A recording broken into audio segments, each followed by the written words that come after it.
A can a week, that's all we ask, was a marketing slogan for Blue Diamond almond growers in the 1980s. Because of their efforts, almonds became a regular part of the American diet in a number of forms. But since the company was formed in 1910, they certainly didn't create them. In fact, almonds play an important role in the Bible. First with Jacob while serving Laban, where he used them in his effort to trick Laban, Genesis 30 verses 37 through 43. Then at Mount Sinai, as the lampstands for the tabernacle were to have holders shaped like almond blossoms, Exodus 25 verses 31 through 40. The most unique mention of a ripe almond took place just after the series of rebellions beginning in Numbers 12, when Miriam and Aaron began questioning the authority of Moses. As we've seen over the past few posts, those efforts failed miserably, as does all opposition to God. After the deaths of Korah, Dathan, and Abiram, their associates, and the multiple thousands who died in the plague, God chose a unique and living way to demonstrate that Aaron was his chosen priest. To demonstrate both his power and choice, God had the leaders of each tribe bring their rods, the symbols of their authority, to the tabernacle.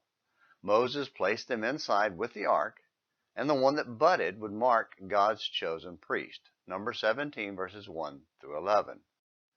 The next day, Aaron's rod had budded and produced ripe almonds. It was a demonstration of God's choice of Aaron as his high priest. Numbers 17 verse 8. A miraculous demonstration of God's power to bring life from the dead proved that Aaron and his family was chosen by God to serve as the priest who mediated between God and man. Isn't that what Jesus does? Bring life from death? First, he raised several from the dead to show his power.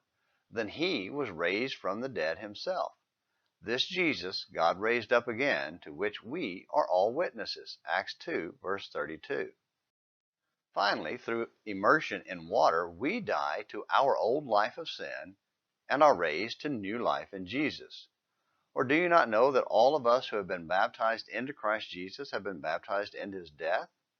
Therefore, we have been buried with him through baptism into death, so that as Christ was raised from the dead through the glory of the Father, so we too might walk in newness of life. Romans 6 verses 3 and 4. So ask yourself, am I a lifeless piece of wood, or will I allow God to produce ripe almonds in me to produce life? Well, that's something to ponder until tomorrow's Morning Minutes in the Bible. And while you're thinking about it, this is James McClenny helping you have a great day.